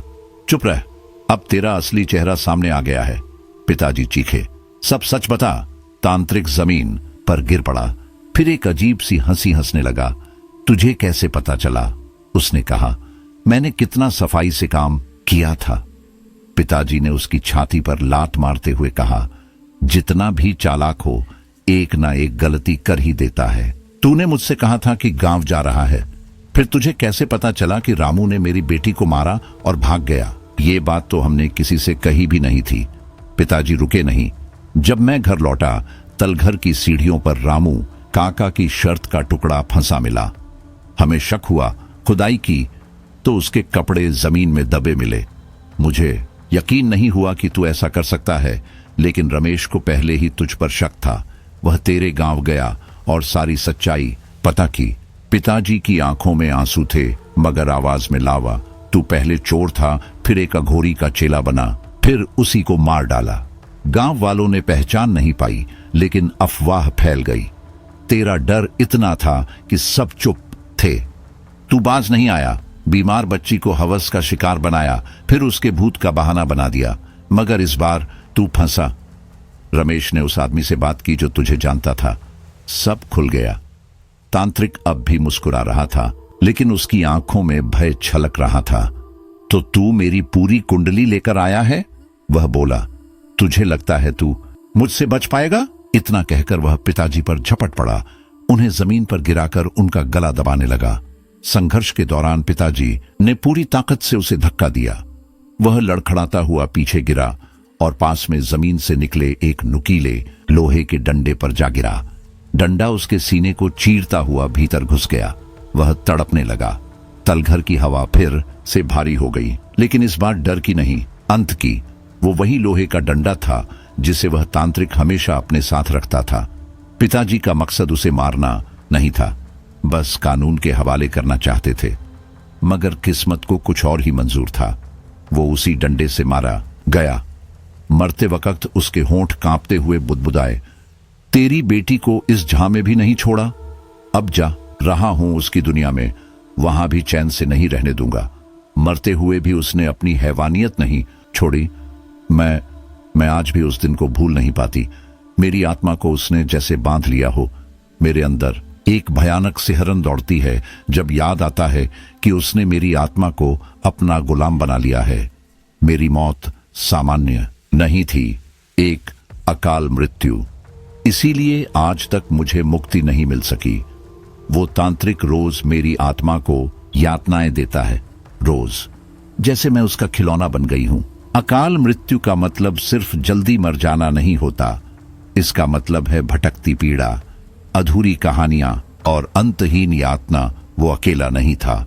उसने रामू काका की आत्मा को भी पकड़ने की कोशिश की थी, मगर रामू काका भगवान के सच्चे भक्त थे। उनका समय पूरा हो चुका था।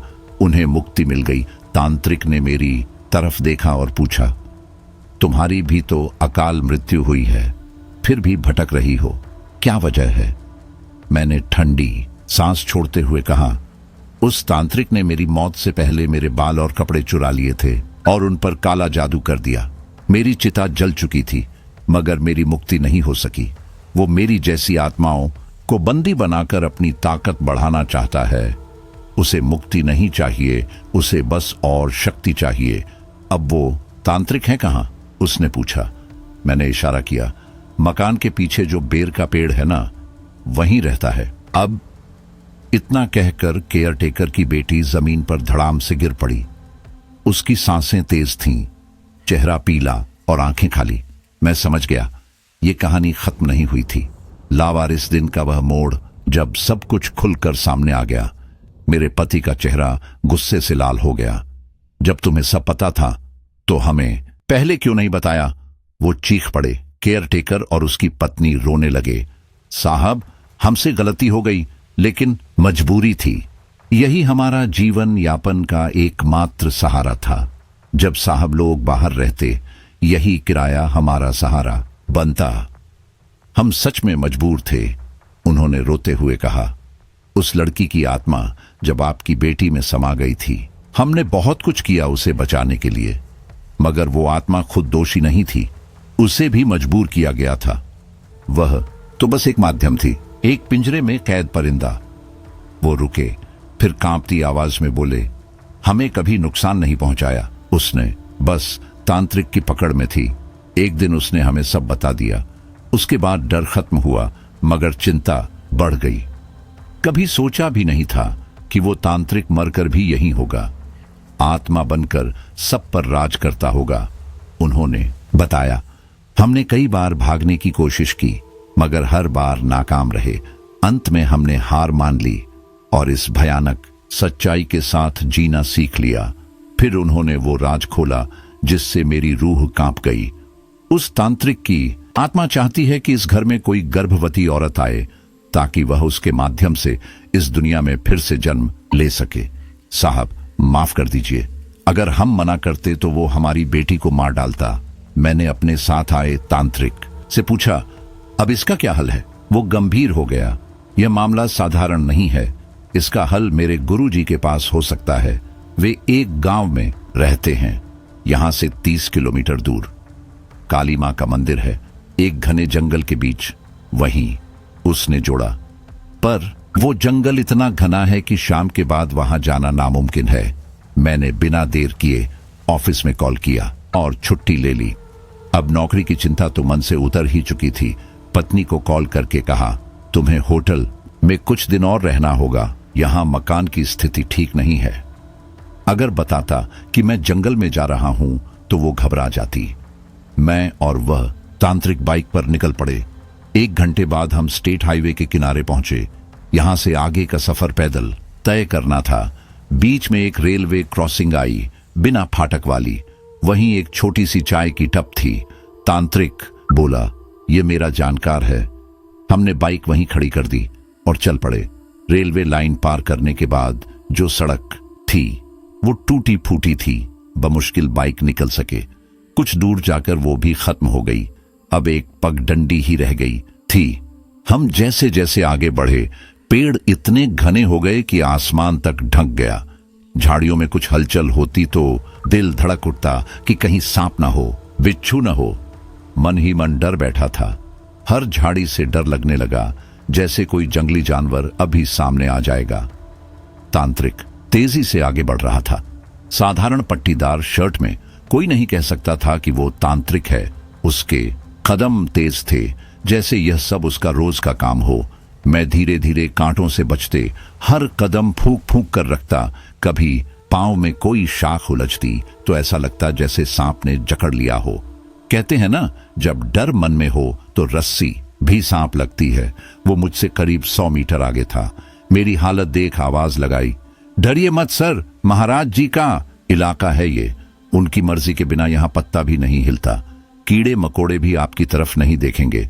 उसकी आवाज में विश्वास था और स्ट्रेंजली मुझे कुछ तसल्ली भी मिली। लगभग 25 मिनट पैदल चलने के बाद हम एक मंदिर के सामने थे। मैं सोच रहा था, एक अनजान तांत्रिक, एक अनजान जगह, घना जंगल। अगर कुछ हो जाता तो किसी को पता भी ना चलता। मैंने मोबाइल निकाला। 12:15 PM थे। नेटवर्क गायब था। मन में डर और उम्मीद दोनों थे। मैं थक चुका था। बहुत दिनों बाद इतना चला था। सांसें फूल गई थीं, मगर जो दृश्य सामने था वो डरावना होने के साथ साथ किसी रहस्यमयी सुंदरता से भरा हुआ था। दोपहर के बावजूद जंगल में ऐसा लग रहा था जैसे शाम ढल रही हो। पास ही एक नदी बह रही थी। उसका कल संगीत उस भयानक सन्नाटे में एक अजीब शांति दे रहा था। तांत्रिक मंदिर के अंदर चला गया। मैं वहीं खड़ा रहा। थोड़ी देर बाद न जाने क्या सूझा, मैं नदी के किनारे चला गया, झुका और मुंह पर ठंडे पानी के छींटे मारे। शायद खुद को जगा रहा था या आने वाले तूफान के लिए तैयार कर रहा था। मैं एक पतली पगडंडी से होकर जंगल में धीरे धीरे आगे बढ़ रहा था। चारों ओर सिर्फ सन्नाटा था, पेड़ों की सरसराहट, दूर कहीं से उल्लू की आवाज और हर कदम पर सूखे पत्तों का चरमराना। तभी अचानक किसी ने मेरे कंधे पर हाथ रखा। एक पल के लिए मेरा दिल जैसे रुक गया। पूरे शरीर में सिहरन दौड़ गई। डर के मारे मैं पलटा तो देखा एक अधेड़ उम्र का आदमी खड़ा था। उसके तन पर गेरुआ वस्त्र, लंबी जटाएं और गले में रुद्राक्ष की माला थी। चेहरा शांत, लेकिन आंखों में कोई अनजानी गहराई। का कौन हैं आप? मेरी आवाज कांप रही थी। उसने हल्की मुस्कान दी और चुपचाप सामने इशारा किया। देखा, वहीं तांत्रिक खड़ा था जो मुझे मंदिर के भीतर बुला रहा था। उसे देखकर थोड़ी राहत महसूस हुई, जैसे किसी परिचित चेहरे ने डर कम कर दिया हो। मैं उस गेरुआ वस्त्रधारी के साथ मंदिर की ओर चल पड़ा। रास्ता कुछ ऐसा था कि यह अंदाजा लगाना मुश्किल था कि हम किसी ऊंचाई पर चढ़ रहे हैं, लेकिन जैसे ही हम मंदिर के प्रांगण में पहुंचे तो नीचे बहती नदी और दूर दूर तक फैला जंगल साफ दिखाई दिया। तब समझ आया कि हम एक ऊंची पहाड़ी पर थे। मंदिर चारों तरफ से विशाल पेड़ों की शाखाओं से घिरा था, जैसे प्रकृति खुद उसकी रखवाली कर रही हो। वो आदमी बोला, आप दर्शन कर लीजिए, महाराज जी अभी आते ही होंगे। बहुत भाग्यशाली हैं आप जो आज उनके दर्शन होंगे। अक्सर तो वो समाधि में चले जाते हैं, कब बाहर आएंगे कोई नहीं जानता। मैंने मंदिर के भीतर प्रवेश किया। अंदर प्राचीन मूर्तियां थीं, काली मां, हनुमान जी और भैरवनाथ जी की। हर मूर्ति पर ताजे फूल चढ़े थे। धूप दीप की महक अब भी वातावरण में घुली हुई थी। साफ था कि अभी अभी पूजा हुई थी। मैं फर्श पर बैठ गया। ठंडा पत्थर और आसपास की नमी जैसे मन को भीतर तक भिगो रही थी। सोच रहा था, इस वीरान जंगल में कौन आता होगा, और शाम होते ही तो जंगली जानवर भी आसपास भटकते होंगे। पूरा मंदिर बेलों और लताओं से ढका था और बारिश के कारण चारों तरफ कीचड़ और छोटी छोटी खाइयां बन गई थीं। मैं इन्हीं विचारों में डूबा था कि वो आदमी फिर आया और इशारे से मुझे बुलाया। मैं चुपचाप उसके पीछे पीछे चला। कुछ सीढ़ियां उतरने के बाद हम एक गुफानुमा कक्ष में पहुंचे। वहां मध्यम रोशनी थी, दीवारों पर टिमटिमाते दीपक, एक हल्का सा धुआं और वातावरण में एक रहस्यमय शांति। कम रोशनी में आंखें थोड़ी देर तक असहज रहीं। फिर सामने देखा, एक ऊंचे आसन पर महाराज जी विराजमान थे। सफेद वस्त्र, लंबी सफेद दाढ़ी और लगभग 65-70 वर्ष की उम्र, लेकिन चेहरा मानो किसी दूसरे लोक की शांति और तेज से भरा हो। मैं श्रद्धा से उनके पास गया और धीरे से उनके चरण छू लिए। उन्होंने आशीर्वाद में हाथ मेरे सिर पर रखा।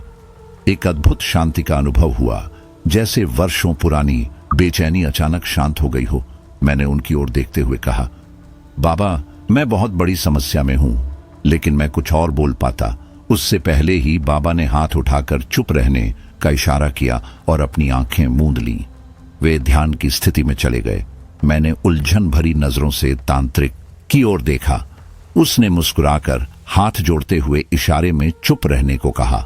कुछ क्षण बाद महाराज जी ने आंखें खोली और गहरी दृष्टि से मुझे देखते हुए पूछा, ईश्वर पर विश्वास है? मैंने सिर झुकाते हुए कहा, जी बाबा, थोड़ा बहुत है, पर पूजा पाठ में ज्यादा नहीं रहता। बाबा हल्के से मुस्कुराए, और भूत प्रेत पर? मैंने एक गहरी सांस ली। पहले नहीं था, पर अब तो यकीन होने लगा है। लगता है दोनों ही हैं, ईश्वर भी और भूत प्रेत भी।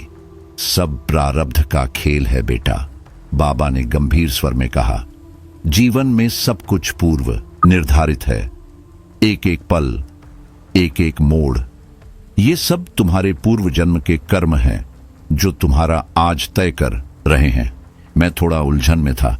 बाबा, मैं समझ नहीं पा रहा। बाबा ने समझाया, इस जन्म में कोई आत्मा या इंसान बिना संयोग के किसी से नहीं टकराता। आज जो तुम यह समस्या लेकर आए हो, उसका संबंध तुम्हारी पत्नी के पूर्व जन्म से है। उस जन्म में एक व्यक्ति उससे प्रेम करता था, लेकिन कुछ ऐसी घटनाएं हुई कि उसे आत्महत्या करनी पड़ी, और वो तुम्हारी पत्नी को इसका जिम्मेदार मानता है। क्या? मेरे होंठ सूख गए। बाबा, ये कैसा संयोग? अब वो आत्मा एक दुष्ट रूप में बदल चुकी है, बाबा बोले, और वह तुम्हारी पत्नी की कोख से जन्म लेकर अपनी बेइज्जती का बदला लेना चाहता है। मैं जैसे पत्थर का हो गया।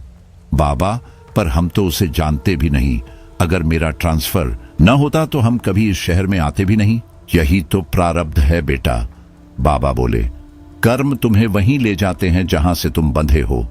आत्मा को बस अपने कर्म पूरे करने हैं। वो सही समय का इंतजार कर रही थी।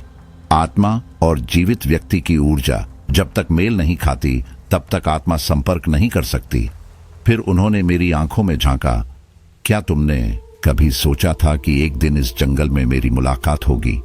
मैंने चुपचाप गर्दन हिला दी। बस यही कर्मों का लेखा जोखा है। मैंने गहरी सांस ली। बाबा, अब आप ही बताइए, इस सब का समाधान क्या है? मैं तो कुछ समझ ही नहीं पा रहा। ईश्वर सब अच्छा करेगा, उन्होंने दृढ़ता से कहा। पर जो बताने जा रहा हूं, ध्यान से सुनो। जी बाबा, मैंने सिर हिलाया। वो आत्मा अब शक्तिशाली हो चुकी है, उसे बस में करना आसान नहीं। तांत्रिक क्रियाएं करनी होंगी, पर जरा सी भी चूक हुई तो जान का खतरा हो सकता है। इसमें तुम्हारी पत्नी का सहयोग जरूरी होगा। मैं चौंक पड़ा। बाबा, वो तो गर्भवती है, ऐसी हालत में वो कैसे इस सब में शामिल हो सकती है? उसका उपाय मैं बताऊंगा, उन्होंने शांत स्वर में कहा। बाबा बोलते गए और मेरी आंखें धीरे धीरे विस्मय से फैलती गईं। सब कुछ इतना अजीब, इतना अविश्वसनीय, पर फिर भी सच जैसा। मैंने हिम्मत करके पूछा, बाबा, मैं इन सब में नहीं पड़ना चाहता, क्या कोई और रास्ता नहीं है? मैं बस इस शहर को छोड़ना चाहता हूं। बाबा मुस्कुराए, जैसे किसी बच्चे की मासूम जिद पर कोई बुजुर्ग मुस्कुराता है। बेटा, इंसान अपनी किस्मत से नहीं भाग सकता। आज नहीं तो कल तुम्हें इस खेल का अंत करना ही पड़ेगा। घबराओ मत, ईश्वर तुम्हें रास्ता दिखाएगा। बस मन मजबूत रखो, ये तांत्रिक तुम्हारी हर तरह से मदद करेगा। महाराज जी की आवाज में अजीब सी दृढ़ता थी, जैसे उन्हें यकीन था कि यही एक रास्ता है।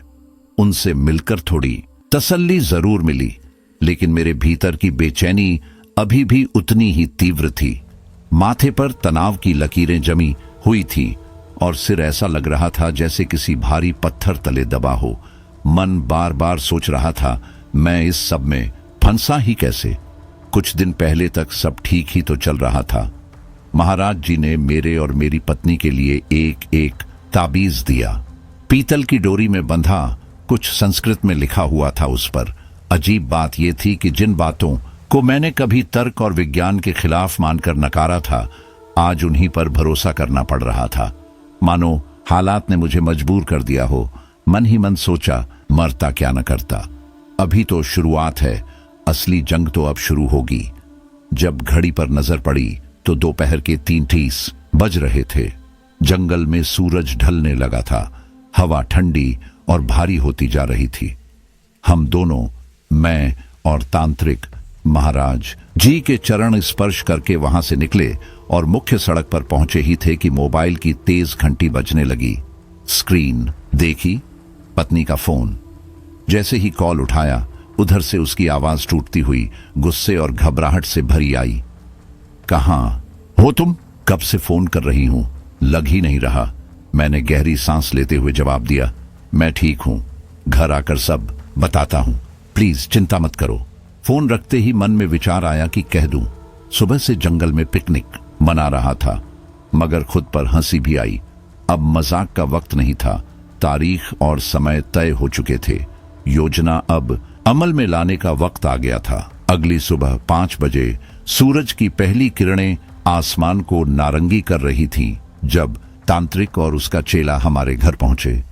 उनका चेहरा गंभीर था। वे ये जानने के लिए बेचैन थे कि आखिर ऐसा क्या रह गया है जिससे वह दुष्ट आत्मा अब तक इस दुनिया में अटकी हुई है। अंतिम संस्कार तो पूरा हुआ था, फिर कौन सी चीज है जो इसे बांधे हुए है? तांत्रिक बड़बड़ाया। हम उन्हें लेकर सीधे उस पुराने तलघर की ओर बढ़े जो घर के पिछले हिस्से में था। वहां घुप अंधेरा और घुटन भरा सन्नाटा था। जगह जगह मकड़ी के जाले झूल रहे थे और जमीन पर धूल की मोटी परत जमी थी। मोबाइल की हल्की रोशनी में वे दोनों उस जगह को ध्यान से टटोल रहे थे, किसी संकेत, किसी सुराग की उम्मीद में जो उन्हें आत्मा की जड़ तक पहुंचा सके। तलघर का एक हिस्सा अब भी कच्चा मिट्टी वाला था, जबकि बाकी पक्का सीमेंट का बना था। यही बात चिंता की वजह बनी। तांत्रिक ने धीमे स्वर में कहा, अगर जिस चीज की हमें तलाश है वो इस पक्के फर्श के नीचे दबा है तो काम और मुश्किल हो जाएगा। उन्होंने पहले कच्चे हिस्से की खुदाई शुरू की, फावड़ा हाथ में लिया और मिट्टी हटाने लगे। कुछ देर खुदाई के बाद फावड़े से धातु जैसी किसी चीज की आवाज आई। ठनक! चेले ने तुरंत कहा, कुछ तो है यहाँ। गति बढ़ा दी गई। थोड़ी देर में मिट्टी के नीचे से पीतल के 2 लोटे निकल आए। खजाना? चेले की आंखों में चमक थी। लोटों के ऊपर कसकर लगी एक छोटी सी धातु की प्लेट थी जो आसानी से नहीं खुल सकती थी। तांत्रिक ने गंभीर स्वर में कहा, यहां अब और देर रुकना सुरक्षित नहीं है, चलो बाहर चलकर देखते हैं। हम तीनों एक सुनसान खेत के किनारे मिले। सबके भीतर लौटों को खोलने की उत्कंठा थी, लेकिन डर भी कम नहीं था, खासकर मेरे भीतर।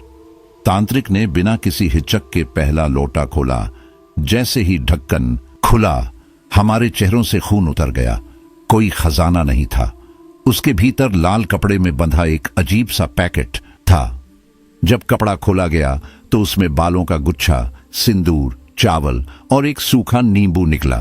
साथ में एक सफेद कपड़े का टुकड़ा जिस पर हल्के लाल रंग के धब्बे थे, जैसे सूखा खून। दूसरे लोटे में भी यही सामग्री थी। मैं कांपते हुए बोला, ये क्या है? तांत्रिक ने गहरी सांस ली और गंभीर स्वर में बोला, अब सब समझ में आ गया। अब उसका अंत निश्चित है। कौन, क्या चाहता है वो? मैंने हड़बड़ाकर पूछा।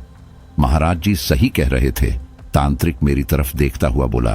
वो मरने से पहले सब तय कर चुका था, अपनी आत्मा को ताकत देने के लिए, इस दुनिया में टिके रहने के लिए और फिर से जन्म लेने के लिए।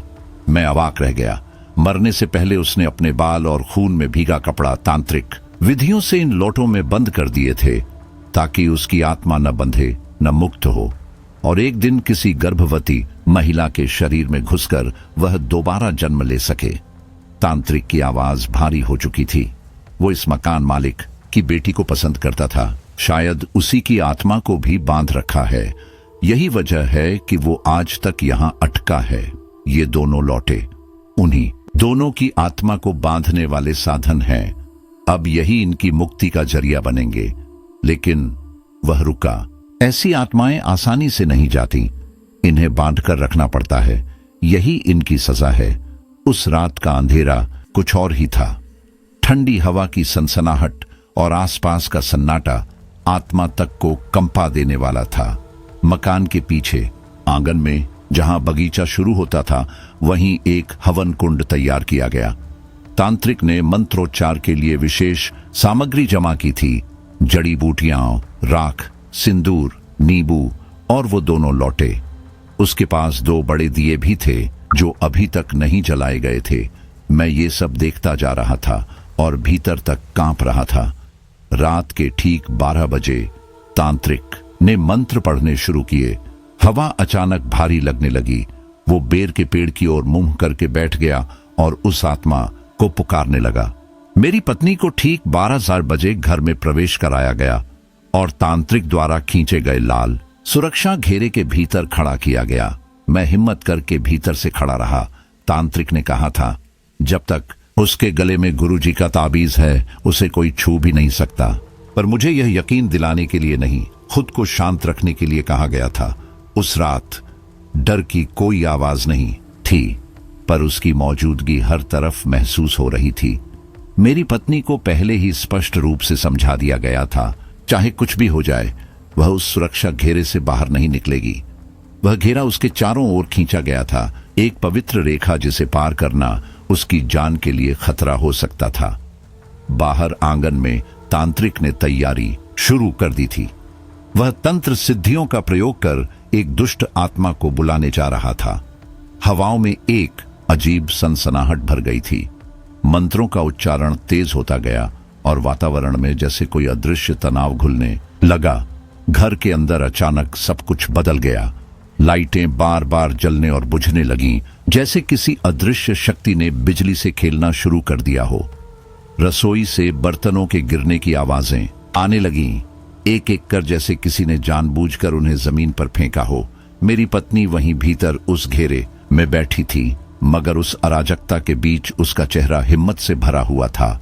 उसी दौरान वह आत्मा घर में प्रवेश कर चुकी थी, अदृश्य लेकिन पूरी तरह उपस्थित। और फिर वह मेरे रूप में प्रकट हुई। चलो यहां से, उसने मेरे जैसी ही आवाज में कहा। क्यों खड़ी हो यूं? पत्नी की धड़कनें जरूर तेज हो गई होंगी, मगर उसका चेहरा अडोल रहा। उसे पहले ही चेतावनी दी गई थी, जब तक हम तीनों एक साथ न हो, वह उस घेरे से बाहर नहीं निकलेगी। उसने आत्मा की ओर देखा तक नहीं। कोई प्रतिक्रिया नहीं दी। आत्मा लगातार उसे भ्रमित करने की कोशिश करती रही, कभी किसी पुराने स्मृति की तरह तो कभी मेरे स्वर में पुकार कर। मगर पत्नी अपनी जगह से हिली तक नहीं। तब आत्मा ने अपना असली रूप दिखाना शुरू किया। हवा अब भीतर एक तूफान में बदल गई। दीवारों पर टंगी तस्वीरें जमीन पर आ गिरी, फर्नीचर खिसकने लगा और खिड़कियों के शीशे थरथराने लगे। डर के मारे मेरी पत्नी ने आंखें कसकर बंद कर लीं। उसी समय तांत्रिक के 4 साथी आंगन के उस कोने में लगे बेर के पेड़ को काटने लगे। पेड़ जिसके नीचे वह आत्मा किसी समय दफनाई गई थी। जैसे ही कुल्हाड़ियों की आवाज गूंजने लगी, आत्मा की बेचैनी बढ़ गई। वह भागने की कोशिश करने लगी। तांत्रिक ने उसी वक्त अपने मंत्रों का जाप तेज कर दिया। फिर उसने पहले लौटे में रखे गए बालों को उठाया और अग्निकुंड में फेंक दिया। जैसे ही बालों ने आग पकड़ी, मांस जलने की एक गंध चारों ओर फैल गई। वातावरण और भी भारी हो गया, मानो कोई अनजाना बोझ सबके कंधों पर लद गया हो। तांत्रिक ने पहले ही चेताया था, किसी भी हाल में आसन मत छोड़ना। और अब जब तूफान अपने चरम पर था, हम सब उसकी बात पर टिके रहे। कुछ ही देर में वह हवा थम गई। एक अजीब सी अस्वाभाविक शांति छा गई। तभी एक दीपक जो वहीं पास में रखा था, बिना किसी छूने के अपने आप जल उठा। तांत्रिक ने तत्परता से उस लोटे में रखा सफेद कपड़ा आग में झोंक दिया और फिर वह दीपक एक विचित्र पीतल के बर्तन में रखकर उसका मुंह कपड़े से कसकर बंद कर दिया। वह बर्तन उसके थैले में रख दिया गया। इसके बाद तांत्रिक ने दूसरे लोटे का सामान अग्निकुंड में डाला। अग्नि भड़की और कुछ ही पल में दूसरा दीपक भी खुद ब खुद जल उठा और फिर बिना किसी हवा या कारण के शांत होकर बुझ गया। तांत्रिक ने उस बुझते दीपक की ओर हाथ जोड़कर कहा, ईश्वर तुम्हें शांति दे। पूजा पूर्ण हो चुकी थी। जैसे जैसे मंत्रों का प्रभाव समाप्त हुआ, सन्नाटा और गहरा हो गया। हम तीनों दौड़ते हुए घर के अंदर पहुंचे। पत्नी अब भी आंखें बंद किए रो रही थी। उसका शरीर कांप रहा था। मैंने लपककर उसे अपनी बाहों में ले लिया। मेरे स्पर्श से उसने जैसे यकीन किया कि वह अब सुरक्षित है। वह जोर से रोने लगी, जैसे खुद को बहुत देर से रोक रखा था। तांत्रिक ने हमें ढाढ़स बंधाया, डरिए नहीं, अब सब ठीक है। अब वो आत्मा आपको कभी परेशान नहीं कर पाएगी। हम उस रात उस घर को छोड़कर सीधे एक होटल में चले गए। अगले दिन मैं तांत्रिक के साथ फिर जंगल में महाराज जी के दर्शन को गया। इस बार वहां डर नहीं था, एक अजीब सुकून था। लौटते वक्त मैंने तांत्रिक से पूछा, जब आपने पहले लौटे का सामान डाला तो एक दीपक जला, फिर दूसरे का सामान डाला तो दूसरा दीपक जला, लेकिन आपने सिर्फ पहले वाले दीपक को अपने पास रखा, दूसरा खुद ब खुद बुझ गया, ऐसा क्यों? तांत्रिक मुस्कुराया। जाने दीजिए साहब। क्या करेंगे जानकर? मैं थोड़ा मुस्कुराया मगर उत्सुक था। वो खुद ही बोल पड़ा, अच्छा बताता हूं। उस घर में 2 आत्माएं थीं, एक उस दुष्ट तांत्रिक की और दूसरी एक लड़की की जो उसके तंत्र का शिकार हुई थी। जब मैंने पहले लौटे का सामान अग्निकुंड में डाला तो उस तांत्रिक की आत्मा दीपक में समा गई। वह दीपक जल उठा जिसे मैंने अपने कब्जे में ले लिया, और जब दूसरे लोटे का सामान जलाया तो उस लड़की की आत्मा प्रकट हुई और अग्नि को देखकर शांत हो गई। वह मुक्ति चाहती थी सो चली गई, इसलिए उसका दीपक बुझ गया। मैं हैरान रह गया। मतलब आपने उस दुष्ट आत्मा को मुक्त नहीं किया? वो शांत स्वर में बोला, हाँ, वह अब मेरे कब्जे में है। महाराज जी जैसे लोग हैं जो उसका इंतजाम कर लेंगे। मैंने एक और सवाल किया, लेकिन आपने उसे मुक्त क्यों नहीं किया? तांत्रिक ने गहरी सांस ली। साहब, लातों के भूत बातों से नहीं मानते। वो आत्मा खुद मुक्त होना ही नहीं चाहती थी। अगर मैं जबरदस्ती उसे छोड़ता तो वो फिर से किसी और पर सवार हो जाती, इसलिए उसकी जगह अब वही है जहां उसे बंद किया गया। मैंने आखिरी सवाल किया, लेकिन आपको कैसे पता चला कि पहले लौटे में उसी की चीजें थीं? वो मुस्कुरा दिया। साहब, दूसरे लौटे में जो बाल थे वो लंबे और महीन थे, किसी लड़की के ही हो सकते हैं। उस लोटे से शांति की लहर आई, जबकि पहले से गंध और तूफान मैं चुप हो गया। कोई जवाब नहीं था मेरे पास। अगले दिन हम उस घर को हमेशा के लिए छोड़कर जा रहे थे, लेकिन जैसे ही कार स्टार्ट की मैंने देखा उस घर की एक खिड़की से दो आंखें हमें घूर रही थीं। वे किसी इंसान की नहीं थीं, बल्कि उस काली बिल्ली की थीं जो न जाने कब से वहां थी। उसकी निगाहें स्थिर थीं, जैसे वो जानती हो कि क्या हुआ है। हमने उसकी ओर देखकर नजरें फेर लीं, मकान की ओर एक आखिरी बार देखा और वहां से हमेशा के लिए चले गए। मगर आज भी एक सवाल मेरे भीतर घूमता है, उस बिल्ली का मकसद क्या था? जो भी हो, अब क्या फर्क पड़ता है? हमने कसम खाई थी न उस घर में लौटेंगे न उस शहर में, मगर वह मकान हमें एक सबक दे गया, ऐसा सबक जिसे हम जीवन भर नहीं भूल पाएंगे। तो ये थी हमारी कहानी, एक ऐसा किस्सा जिसमें तंत्र, आत्मा और रहस्य की परतें एक एक कर खुलती रहीं। लेकिन जितने जवाब मिले उससे कहीं ज्यादा सवाल पीछे छोड़ गए। अगर इस कहानी ने आपके रोंगटे खड़े कर दिए हों तो वीडियो को लाइक करें और कमेंट में बताएं, क्या आपने कभी कुछ ऐसा महसूस किया है? चैनल डार्क किस्से को सब्सक्राइब करें, क्योंकि हम लाते हैं हर हफ्ते डर और रहस्य की नई परछाइयां। वीडियो को शेयर करें, क्योंकि डर अकेले महसूस करना तो मजेदार है, लेकिन मिलकर डरना वो रूह तक छू जाता है। मैं हूं काल और आप देख रहे थे डार्क किस्से, जहां हर रात कोई राज खुलता है और हर राज के पीछे छुपा होता है एक अंधेरा किस्सा। फिर मिलेंगे एक नई दहशत के साथ, तब तक अंधेरे से बचकर रहना।